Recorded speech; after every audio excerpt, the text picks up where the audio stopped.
Many of you may have already watched the video on the Scribblarian Energy, but I wanted to go ahead and share a little bit more about that.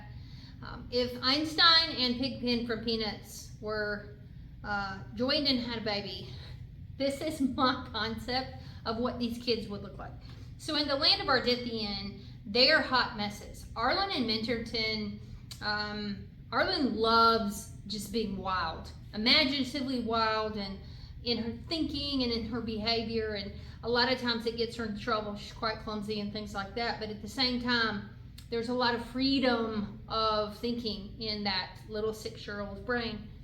And they decided to create this character set of kids who had absolute freedom to be and do whatever they chose to do, even if it meant they stayed hot messes and were all out.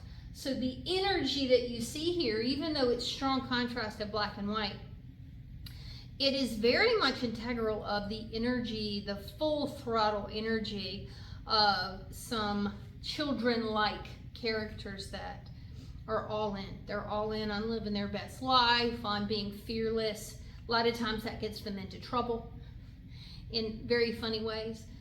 But it captures the essence of just what I think being a child without limits, not in an unsafe way, but in a freedom to be themselves way, would look and feel like in the Land of Ardithian.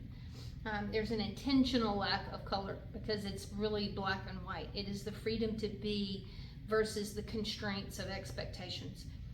So as I'm thinking about all this energy, there's a huge part of the layering in my head as to what I experience as an adult in this world and how that overlays into the imaginative aspects of what this world will look like.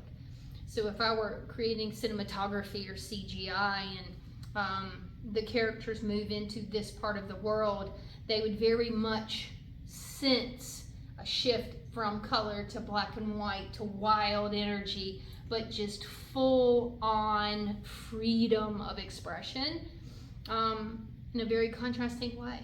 It's going to be a huge dynamic because not all of these places are all about cotton candy and unicorns. A lot of them are just very different and unexpected, and that's part of what I love about how this story will evolve, because there's going to be a whole lot of questions as to how one connects to the other, and it gives me a whole lot of imaginative latitude as to how I write and process that. Scribblarian energy. It's also, you know, those characters love knowledge and love learning about things in a childlike way and using those things to their advantage, which is pretty exciting.